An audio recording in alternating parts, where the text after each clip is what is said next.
여러분 안녕하십니까? 오늘도 우리 함께 요한계시록 13장 네 번째 강의로 죽게 되었던 상처가 나음에라는 주제로 우리 함께 예언의 말씀을 살펴보겠습니다.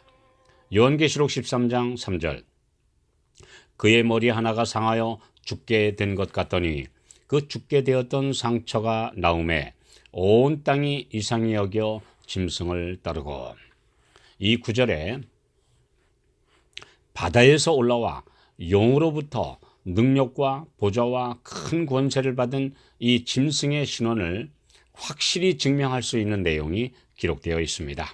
하나님을 대적하고 성도들을 괴롭힌 대제국들의 총체적인 모습을 가진 이 짐승, 곧 세력의 한 머리가 계시록 13장 14절에 보면 칼에 상하여, 즉 군대의 무력에 의해 거의 죽임을 당한 것처럼 보였으나 그 상처가 나았다는 내용입니다.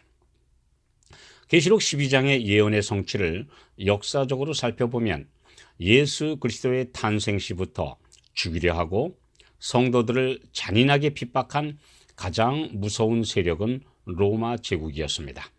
계시록 12장 3절에서 붉은 용으로 상징된 로마는 사탄의 직접적인 대리자 역할을 한 세력입니다. 이 로마가 교황 로마에게 서로마 제국과 보좌와 큰 권세까지 다 물려주어 476년 서로마가 게르만족에게 멸망한 후에는 실질적으로 유럽의 지배자가 되게 한 사실은 역사의 신비이며 성경 예언의 정확한 성취입니다. 콘스탄티누스 황제는 330년 수도를 동쪽 끝인 콘스탄티노플로 옮겼고 결국 이후 동로마 제국의 수도가 되었습니다.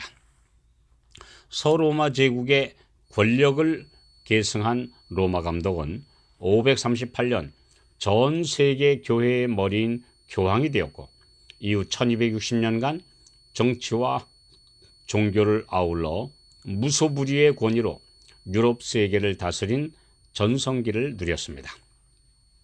이 교황권의 절대 세력이 치명상을 입은 사건이 1798년 2월 15일에 일어났습니다. 이날 교황 피우스 6세는 바티칸 시국에 있는 시스티나 성당에서 즉위 23주년 기념식을 거행하고 있었습니다. 그런데 프랑스 혁명 정부의 지시에 따라 베르티에 장군에 의해 체포되어 80세의 고령에도 불구하고 프랑스의 발렌스 성의 감옥에 감금되어 이듬해인 1799년 8월 29일에 옥사했습니다. 이로써 세계를 지배하던 교황권의 위세는 몰락하고 말았고 많은 사람들이 이제 교황권은 망했다고 생각하였습니다.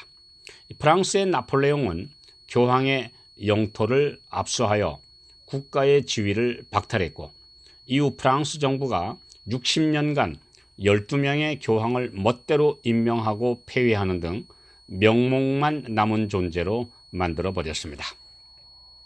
계시록 13장 10절 사로잡는 자는 사로잡힐 것이요 칼에 죽이는 자는 자기도 마땅히 칼에 죽으리니 성도들의 인내와 믿음이 여기 있느니라. 그동안 수많은 성도들을 체포하고 잔인하게 고문했으며 무참하게 죽인 교황권도 드디어 사로잡히고 칼에 죽게 되는 상황을 맞게 되었습니다. 예언된 말씀대로 정확하게 성취된 것입니다. 그러나 예언된 대로 교황권에 죽게 되었던 상처는 20세기에 놀랍게 아물고 더 화려하게 부활했습니다. 이는 배후에 있는 용의 도움이 없이는 불가능한 것입니다. 인간 능력보다 뛰어난 세력에 의해 서서히 이루어진 것입니다. 첫 번째 교황권의 회복은 1929년 이탈리아의 독재자 무솔리니와 교황 비오 11세 사이에 체결된 라테란 조약입니다. 이 조약에 따라 성 베드로 성당을 포함한 108.7에이커의 바티칸시를 교황령으로 하여 독립국가로 인정한 것입니다. 이로써 다시 교황은 영토를 가진 군주가 되어 정치와 종교를 겸한 국가의 수장이 되었고 세계 각국과 외교 관계를 맺게 되었습니다. 특히 성 베드로 대성당에는 역대 교황 중 유일하게 유리건 속에 방부 처리되어 안치된 요한 23세의 시신이 놓여 있습니다.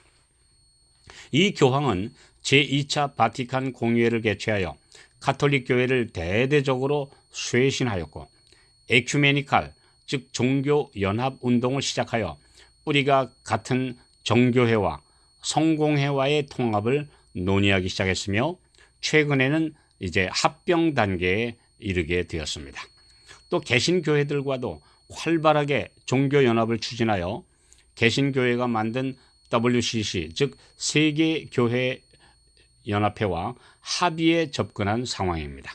이처럼 큰 일을 시작한 공로로 제1 뛰어난 교황으로 추앙을 받게 된 것입니다. 가장 두드러진 사건은 1982년 미국과 국교를 맺고 1984년에는 양국이 대사를 파견하기에 이르렀습니다.